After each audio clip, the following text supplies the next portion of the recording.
तो hello dear candidates, कैसे हैं आप सभी। स्वागत है आप सभी का आपके अपने YouTube channel ITI step forward में। तो फ्रेंड, आज की इस वीडियो में हम डिस्कस करने वाले हैं एमपीपीजीसीएल एग्ज़ाम 2025 का जो मैकेनिकल का पेपर होने वाला है हमारा। चाहे आप फिटर से हो, टर्नर ट्रेड से हो, मशीनिस्ट ट्रेड से हो, तो जिस भी ट्रेड से आप हैं, आपने अगर मैकेनिकल से अप्लाई किया है प्लांट असिस्टेंट मैकेनिकल के लिए, तो ये क्लास आपके लिए बहुत ही ज़्यादा हेल्पफुल होने वाली है। क्योंकि इस क्लास में हम 40 एमसीक्यू मॉडल पेपर को, मतलब 40 एमसीक्यू क्वेश्चन आंसर को डिस्कस करने वाले हैं, जो आपके फुल्ली आपका जो एमपीपीजीसीएल का एग्जाम होने वाला है तो उसके बेस पर आधारित हैं। तो आप सभी से रिक्वेस्ट है, अगर आपको वीडियो पसंद आता है तो वीडियो को लाइक करके चैनल को सब्सक्राइब पक्का से कर ले। और ये जो मैं आपको 40 क्वेश्चन करा रहा हूँ, इसके अलावा मैंने एमपीपीजीसीआईएल की 25 प्लस क्लासेस को डिस्कस किया है, तो उसका लिंक भी मैंने डिस्क्रिप्शन में दिया है, तो आप जाकर उन वीडियोस को तो पक्का से ही देख ले। उसके अलावा अगर आपको लगता है कि क्वेश्चन आपके एग्जाम के पर्पज से कम है, तो मैंने 1000 टेक्निकल एमसीक्यू का लिंक भी डिस्क्रिप्शन में दिया है, तो आप उन वीडियोस को भी जाकर पक्का से वॉच कर ले। तो ये क्वेश्चन आपके एग्जाम के लिए बहुत ही ज़्यादा हेल्पफुल होने वाले हैं। तो आइए शुरू करते बिना किसी देरी के। क्वेश्चन नंबर 1 हमारा क्या बोल रहा है, तो जैसा कि आप देख सकते हैं क्वेश्चन नंबर 1 हमारा क्या बोल रहा है। Which law states that stress is directly proportional to strain within elastic limit? कौन सा नियम कहता है कि तनाव विकृति के समानुपाती होता है जब तक कि वह लोच सीमा में ना हो। तो कौन सा नियम हमारा रहता है जिसमें तनाव विकृति के क्या रहता है, समानुपाती रहता है। मतलब जो हमारा स्ट्रेस समानुपाती रहता है, स्ट्रेस समानुपाती किसके रहता है, स्ट्रेन के। तो स्ट्रेस समानुपाती जो हमारा स्ट्रेन का रहता है, तो वो हमारा कौन सा नियम कहलाता है, तो वो कहलाता है हमारा हुक का नियम। तो क्वेश्चन नंबर 1 का करेक्ट आंसर क्या हो जाएगा फ्रेंड, ऑप्शन नंबर सी। आगे बढ़ते हैं नेक्स्ट क्वेश्चन की ओर। क्वेश्चन नंबर 2 हमारा क्या बोल रहा है। क्वेश्चन नंबर 2 बोल रहा है, which material is used for making ball bearings. Ball bearing बनाने के लिए किस सामग्री का उपयोग किया जाता है। तो आप सभी ने देखा होगा, जो हमारे बियरिंग वगैरह रहते हैं, जिसमें आप भी ऐसे देख सकते हैं, इसमें हमारे बॉल्स वगैरह लगे रहते हैं। तो बोल रहा है कि बॉल बियरिंग बनाने के लिए किस सामग्री का उपयोग किया जाता है। ऑप्शन ए बोला है कास्ट आयरन, ऑप्शन डी बोला है स्टेनलेस स्टील, ऑप्शन सी बोला है पीतल, और ऑप्शन डी बोला है एल्यूमिनियम। तो फ्रेंड, जो हमारा क्वेश्चन नंबर 2 है, सेकंड का करेक्ट आंसर हो जाएगा ऑप्शन नंबर बी। तो बॉल बियरिंग बनाने के लिए स्टेनलेस स्टील का उपयोग किया जाता है। आगे बढ़ते हैं नेक्स्ट क्वेश्चन की ओर। क्वेश्चन नंबर 3 हमारा क्या बोल रहा है। थर्ड नंबर क्वेश्चन को ध्यान से देखिएगा। In IC engine the function of carburettor is. IC engine में कार्बोरेटर का कार्य क्या है। जो हमारा आईसी इंजन रहता है, तो उसमें जो हमारा कार्बोरेटर रहता है, तो कार्बोरेटर का एक्चुअली में कार्य क्या रहता है। तो जो हमारा क्वेश्चन नंबर 3 है, इसका करेक्ट आंसर हो जाएगा option number B. To mix air and fuel, हवा और ईंधन को मिलाना ही हमारे इंजन में कार्बोरेटर का कार्य है। तो क्वेश्चन नंबर 3 का करेक्ट आंसर हो जाएगा ऑप्शन नंबर बी। आगे बढ़ते हैं नेक्स्ट क्वेश्चन की ओर। क्वेश्चन नंबर 4 हमारा क्या बोल रहा है। Which type of thread is used in lead screw of lathe machine. Lathe machine के लीड स्क्रू में किस प्रकार की थ्रेड का उपयोग किया जाता है। जो हमारा लेथ मशीन का लीड स्क्रू रहता है, तो उसमें किस प्रकार की चूड़ी का उपयोग किया जाता है। ऑप्शन ए बोला है स्क्वायर थ्रेड, ऑप्शन ई बोला है वी थ्रेड, ऑप्शन सी बोला है एक्मी थ्रेड, और ऑप्शन डी बोला है बटरस थ्रेड। तो फ्रेंड, जो हमारा क्वेश्चन नंबर 4 है, 4 का करेक्ट आंसर क्या हो जाएगा, option number A, square thread. तो लेथ मशीन के लीड स्क्रू में किस प्रकार की थ्रेड का उपयोग किया जाता है, तो उसमें हमारी स्क्वायर थ्रेड का यूज किया जाता है। आगे बढ़ते हैं नेक्स्ट क्वेश्चन की ओर। क्वेश्चन नंबर 5 हमारा क्या बोल रहा है। What is the unit of power, शक्ति की इकाई क्या है। तो जो हमारा शक्ति रहता है, तो शक्ति की इकाई क्या रहेगी, तो क्वेश्चन नंबर 5 का करेक्ट आंसर हो जाएगा ऑप्शन नंबर सी। आप सभी को पता होगा, जो हमारा शक्ति रहती है, तो शक्ति की जो ऐसा इकाई रहती है, वो रहती है हमारी वाट। आगे बढ़ते हैं नेक्स्ट क्वेश्चन की ओर। क्वेश्चन नंबर 6 हमारा क्या बोल रहा है। Which of the following is a non ferrous metal. निम्नलिखित में से कौन सी धातु अधात्विक नॉन फेरस है। तो ऑप्शन ए बोला है कास्ट आयरन, ऑप्शन ई बोला है पीतल, ऑप्शन सी बोला है रॉट आयरन, और ऑप्शन डी बोला है माइल्ड स्टील। तो फ्रेंड, जो हमारा क्वेश्चन नंबर 6 है, 6 का करेक्ट आंसर हो जाएगा ऑप्शन नंबर बी। जो हमारा पीतल रहता है, वो हमारा नॉन फेरस मेटल के अंतर्गत आता है। आगे बढ़ते हैं नेक्स्ट क्वेश्चन की ओर। क्वेश्चन नंबर 7 हमारा क्या बोला है। The hardness of a material is tested by. किसी धातु की कठोरता की जांच किससे की जाती है। तो कोई भी हमारी धातु रहती है, तो धातु की जो कठोरता की जांच रहती है, वो किससे की जाती है। जो हमारा क्वेश्चन नंबर 7 है, इसका करेक्ट आंसर हो जाएगा ऑप्शन नंबर ए। तो किसी धातु की कठोरता की जांच ब्रिनेल परीक्षण से की जाती है। आगे बढ़ते हैं नेक्स्ट क्वेश्चन की। क्वेश्चन नंबर 8 हमारा क्या बोला है। This cycle is used in diesel engine. Diesel engine में कौन सा चक्र उपयोग होता है। जो हमारा डीजल इंजन रहता है फ्रेंड्स, तो डीजल इंजन में हमारा जनरली कौन सा चक्र यूज होता है।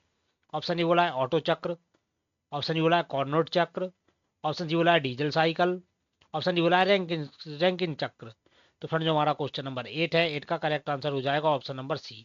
तो जो हमारा डीजल इंजन रहता है, तो डीजल इंजन में हमारा कौन सा चक्र उपयोग होता है, तो डीजल इंजन में हमारा डीजल चक्र यूज होता है। तो क्वेश्चन नंबर 8 का करेक्ट आंसर हो जाएगा ऑप्शन नंबर सी।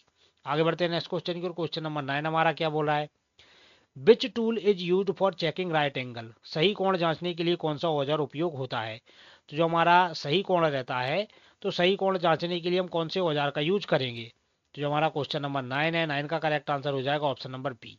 तो सही कोण जांचने के लिए हम कौन से औजार का यूज करेंगे, तो उसके लिए करेंगे हम ट्राई स्क्वायर का यूज। आगे बढ़ते हैं नेक्स्ट क्वेश्चन की ओर। क्वेश्चन नंबर 10 हमारा क्या बोल रहा है, the main function of a governor in engine is, engine में गवर्नर का मुख्य कार्य क्या है। जो हमारा इंजन रहता है फ्रेंड्स, तो इंजन में जो हमारा जो गवर्नर रहता है, तो गवर्नर का मुख्य कार्य क्या रहता है। ऑप्शन ए क्या बोला है, टू सप्लाई फ्यूल, ईंधन की आपूर्ति करना। ऑप्शन डी क्या बोला है, टू कंट्रोल स्पीड, गति को नियंत्रित करना। ऑप्शन सी क्या बोला है, टू सप्लाई लुब्रिकेशन, स्नेहन की आपूर्ति करना। ऑप्शन डी बोला है, टू इंक्रीज एफिशिएंसी, दक्षता बढ़ाना। तो फ्रेंड जो हमारा क्वेश्चन नंबर 10 है, 10 का करेक्ट आंसर हो जाएगा option number B, to control speed, गति को नियंत्रित करना ही हमारे इंजन में गवर्नर का कार्य है। तो ये बात को आपको ध्यान रखना है कि जो हमारा इंजन रहता है, तो इंजन में जो हमारा गवर्नर रहता है, तो गवर्नर का मुख्य काम क्या रहता है, गति को नियंत्रित करना। फ्रेंड्स अगर आपको वीडियो पसंद आ रहा हो, तो वीडियो को लाइक करके चैनल को सब्सक्राइब पक्का से कर लें, क्योंकि आपका लाइक और सब्सक्राइब हमें बहुत ही ज़्यादा मोटिवेट करता है। आगे बढ़ते हैं नेक्स्ट क्वेश्चन की। क्वेश्चन नंबर 11 हमारा क्या बोल रहा है, what is the melting point of pure iron, शुद्ध लोहे का गलनांक कितना होता है। जो हमारा प्योर लोहा रहता है, मतलब शुद्ध लोहा रहता है, तो शुद्ध लोहे का जो गलनांक रहता है फ्रेंड्स, वो कितना रखा जाता है, तो वो रखा जाता है हमारा 1535 डिग्री सेंटीग्रेड। तो क्वेश्चन नंबर 11 का करेक्ट आंसर हो जाएगा ऑप्शन नंबर ए। आगे बढ़ते हैं नेक्स्ट क्वेश्चन की। क्वेश्चन नंबर 12 क्या बोला है, which bearing is use to take both radial and axial load, कौन सा बियरिंग रेडियल और अक्षीय दोनों भार ले सकता है। तो कौन सा हमारा बियरिंग रहता है जो हमारा रेडियल और अक्षीय दोनों प्रकार के भार को सहन कर सकता है। ऑप्शन ए बोला है बॉल बियरिंग, ऑप्शन डी बोला है थ्रस्ट बियरिंग, ऑप्शन सी बोला है रूलर बियरिंग, और ऑप्शन डी बोला है नीडल बियरिंग। तो फ्रेंड जो हमारा क्वेश्चन नंबर 12 है, 12 का हमारा करेक्ट आंसर हो जाएगा ऑप्शन नंबर ए। जो हमारा बॉल बियरिंग रहता है, तो बॉल बियरिंग हमारा क्या रहता है कि वो हमारा रेडियल और अक्षीय दोनों प्रकार के भार को सहन कर सकता है। तो क्वेश्चन नंबर 12 का करेक्ट आंसर हो जाएगा ऑप्शन नंबर ए। आगे बढ़ते हैं नेक्स्ट क्वेश्चन की ओर। क्वेश्चन नंबर 13 क्या बोला है, the process of heating and sudden cooling is called, धातु को गर्म कर तुरंत ठंडा करने की प्रक्रिया को क्या कहते हैं। तो धातु को गर्म करके तुरंत ठंडा करने की प्रक्रिया को क्या बोलेंगे। तो क्वेश्चन नंबर 13 का करेक्ट आंसर हो जाएगा ऑप्शन नंबर बी, हार्डनिंग। तो धातु को गर्म करके तुरंत ठंडा करने की जो प्रक्रिया रहती है फ्रेंड्स, तो उसको बोलते हैं हम हार्डनिंग। मतलब धातु को पहले हमने गर्म किया और तुरंत उसको ठंडा कर दिया, तो वो उससे क्या रहता है, हमारी धातु हार्ड हो जाती है। तो उस प्रोसेस को हम क्या बोलते हैं, तो उसको बोलते हैं हार्डनिंग। आगे बढ़ते हैं नेक्स्ट क्वेश्चन की। क्वेश्चन नंबर 14 क्या बोल रहा है, which gas is use in gas welding, gas welding में कौन सी गैस उपयोग की जाती है। जो हमारी गैस वेल्डिंग रहती है फ्रेंड्स, तो गैस वेल्डिंग में कौन सी गैस उपयोग की जाती है। तो क्वेश्चन नंबर 14 का करेक्ट आंसर हो जाएगा ऑप्शन नंबर बी।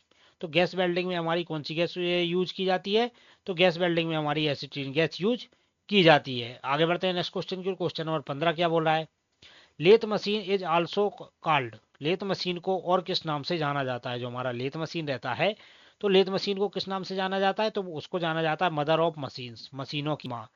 अगर पूछ ले कि कौन सी मशीन रहती है जैसे सभी मशीनों की जननी, जननी मतलब क्या होता है, जननी मतलब होता है माँ।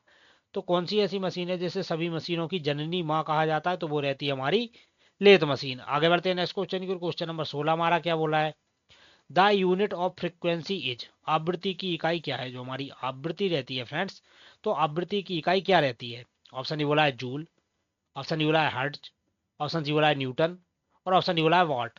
तो फ्रेंड जो हमारा क्वेश्चन नंबर 16 है, 16 का हमारा करेक्ट आंसर हो जाएगा ऑप्शन नंबर बी। जो हमारी आवृत्ति रहती है, तो आवृत्ति की इकाई क्या रहती है, तो आवृत्ति की इकाई हमारी हर्ट्ज रहती है। आगे बढ़ते हैं नेक्स्ट क्वेश्चन की। क्वेश्चन नंबर 17 हमारा क्या बोला है, which process is use to join metals by melting, कौन सी प्रक्रिया में धातुओं को पिघलाकर जोड़ा जाता है। तो कौन सी हमारी प्रक्रिया रहती है फ्रेंड्स जिसमें धातुओं को पिघलाकर जोड़ा जाता है। तो ऑप्शन ए बोला है वेल्डिंग, ऑप्शन ए बोला है ब्रेजिंग, ऑप्शन सी बोला है रिवेटिंग, और ऑप्शन ए बोला है soldering.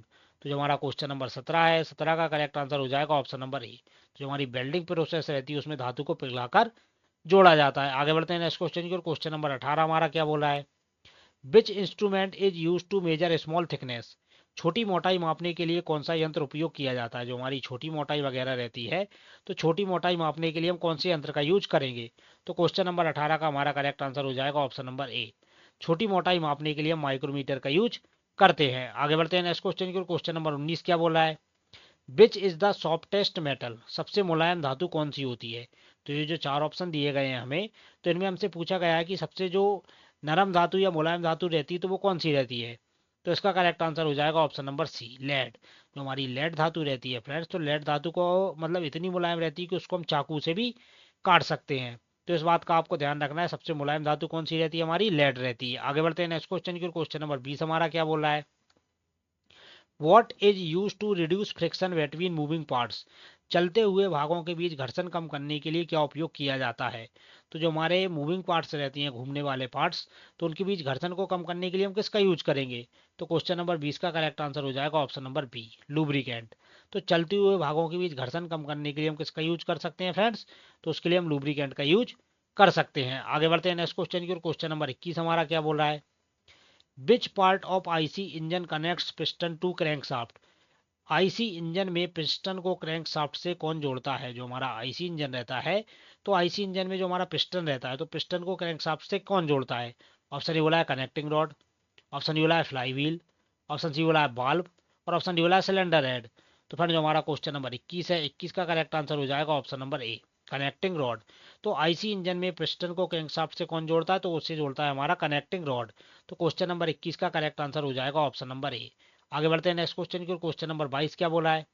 Rankine cycle is used in? Rankine चक्र का उपयोग कहाँ किया जाता है? जो हमारा रैंकिन चक्र रहता है, तो रैंकिन चक्र का उपयोग कहाँ पर किया जाता है? तो ऑप्शन ए बोला है पेट्रोल इंजन, ऑप्शन डी बोला है steam power plant, option C बोला है जेट इंजन, और ऑप्शन डी बोला है हाइड्रोलिक टर्बाइन। तो फ्रेंड जो हमारा क्वेश्चन नंबर 22 है, 22 का हमारा करेक्ट आंसर हो जाएगा option number B, steam power plant. तो रैंकिन साइकिल का प्रयोग कहाँ पर किया जाता है? तो उसका प्रयोग स्टीम पावर प्लांट में किया जाता है। आगे बढ़ते हैं नेक्स्ट क्वेश्चन की। और क्वेश्चन नंबर 23 हमारा क्या बोल रहा है? 23 नंबर क्वेश्चन देख सकते हैं आप। Which cutting fluid is mostly used in machining? Machining में सबसे अधिक उपयोग किया जाने वाला कटिंग फ्लूइड कौन सा है? जो हमारा मशीनिंग प्रोसेस रहता है, तो मशीनिंग प्रोसेस में सबसे ज़्यादा यूज होने वाला कटिंग फ्लूइड कौन सा है? ऑप्शन ए बोला है पानी, ऑप्शन डी बोला है हवा, ऑप्शन सी बोला है तेल, और ऑप्शन डी बोला है पेट्रोल। तो जो हमारा क्वेश्चन नंबर 23 है, 23 का करेक्ट आंसर हो जाएगा ऑप्शन नंबर सी, तेल। तो मशीनिंग में सबसे अधिक उपयोग किया जाने वाला कटिंग फ्लूइड कौन सा है? तो वो रहता है हमारा तेल। आगे बढ़ते हैं नेक्स्ट क्वेश्चन की। और क्वेश्चन नंबर 24 हमारा क्या बोल रहा है? In boiler safety valve is used for? Boiler में सेफ्टी वाल्व का उपयोग किसके लिए किया जाता है? जो हमारा बॉयलर रहता है, तो बॉयलर में सेफ्टी वाल्व का उपयोग हम किसके लिए करेंगे? तो क्वेश्चन नंबर 24 का करेक्ट आंसर हो जाएगा option number B, to prevent over pressure. अधिक दबाव रोकने के लिए बॉयलर में सेफ्टी वाल्व का प्रयोग किया जाता है। तो सेफ्टी वाल्व का प्रयोग कहाँ क्यों किया जाता है? अधिक दबाव को रोकने के लिए। आगे बढ़ते हैं नेक्स्ट क्वेश्चन की। और क्वेश्चन नंबर 25 हमारा क्या बोल रहा है? The function of fly wheel is? Fly wheel का कार्य क्या है? जो हमारा फ्लाई व्हील रहता है फ्रेंड्स, तो फ्लाई व्हील का कार्य क्या रहता है?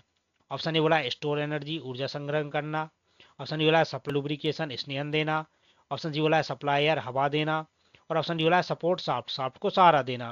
तो जो हमारा क्वेश्चन नंबर 25 है, 25 का करेक्ट आंसर हो जाएगा option number A, store energy, ऊर्जा संग्रह करना। तो जो फ्लाई व्हील रहता है, तो फ्लाई व्हील का कार्य क्या रहता है? ऊर्जा का संग्रह करना। आगे बढ़ते हैं नेक्स्ट क्वेश्चन की। और क्वेश्चन नंबर 26 हमारा क्या बोल रहा है? Which gas is filled in electric bulb? Electric bulb में कौन सी गैस भरी जाती है? तो जो हमारे इलेक्ट्रिक बल्ब रहते हैं, तो इलेक्ट्रिक बल्ब में हमारी कौन सी गैस भरी जाती है? ऑप्शन ए बोला है नाइट्रोजन, ऑप्शन डी बोला है ऑक्सीजन, ऑप्शन सी बोला है कार्बन डाइऑक्साइड, और ऑप्शन डी बोला है हाइड्रोजन। तो फ्रेंड जो हमारा क्वेश्चन नंबर कौन सा है? 26। 26 का हमारा करेक्ट आंसर क्या हो जाएगा?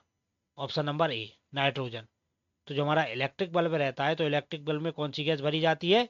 तो इलेक्ट्रिक बल्ब में हमारी नाइट्रोजन गैस भरी जाती है। आगे बढ़ते हैं नेक्स्ट क्वेश्चन की। क्वेश्चन नंबर 27 क्या बोल रहा है? 27 नंबर क्वेश्चन बोल रहा है centrifugal pump works on the principle of? Centrifugal pump किस सिद्धांत पर कार्य करता है? जो हमारा सेंट्रीफ्यूगल पंप रहता है फ्रेंड्स, तो सेंट्रीफ्यूगल पंप हमारा किस सिद्धांत पर कार्य करेगा? ऑप्शन ए बोला है सेंट्रीफ्यूगल फोर्स, अपकेंद्रीय बल, ऑप्शन ए बोला है ग्रेविटेशनल फोर्स, गुरुत्वाकर्षण बल, ऑप्शन सी बोला है मैग्नेटिक फोर्स, चुंबकीय बल, और ऑप्शन डी बोला है एटमॉस्फेरिक प्रेशर, वायुमंडलीय दबाव। तो फ्रेंड जो हमारा क्वेश्चन नंबर 27 है, 27 का करेक्ट आंसर हो जाएगा option number A, centrifugal force, अब केंद्रीय बल। तो जो हमारा सेंट्रीफ्यूगल पंप रहता है वो किस सिद्धांत पर काम करता है, तो वो हमारे अपकेंद्रीय बल पर कार्य करता है। तो क्वेश्चन नंबर 27 का हमारा करेक्ट आंसर क्या हो जाएगा फ्रेंड्स? 27 का करेक्ट आंसर हो जाएगा ऑप्शन नंबर ए। आगे बढ़ते हैं नेक्स्ट क्वेश्चन की ओर। क्वेश्चन नंबर 28 हमारा क्या बोल रहा है? 28 नंबर क्वेश्चन हमारा बोल रहा है,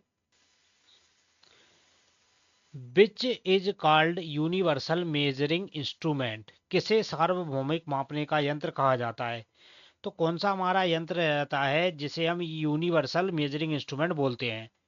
तो ऑप्शन ए बोला है वर्नियर कैलिपर, ऑप्शन बी बोला है माइक्रोमीटर, ऑप्शन सी बोला है स्टील स्केल, और ऑप्शन डी बोला है डायल गेज। तो जो हमारा क्वेश्चन नंबर 28 है, 28 का करेक्ट आंसर हो जाएगा ऑप्शन नंबर ए। जो हमारा वर्नियर कैलिपर रहता है तो उसे यूनिवर्सल मेजरिंग इंस्ट्रूमेंट के नाम से जाना जाता है। तो क्वेश्चन 28 का करेक्ट आंसर हो जाएगा ऑप्शन नंबर ए। आगे बढ़ते हैं नेक्स्ट क्वेश्चन की ओर। क्वेश्चन नंबर 29 क्या बोल रहा है? The main purpose of annealing is? Annealing का मुख्य उद्देश्य क्या है? जो हमारी एनिलिंग प्रोसेस रहती है फ्रेंड्स, तो एनिलिंग का मुख्य उद्देश्य क्या रहता है?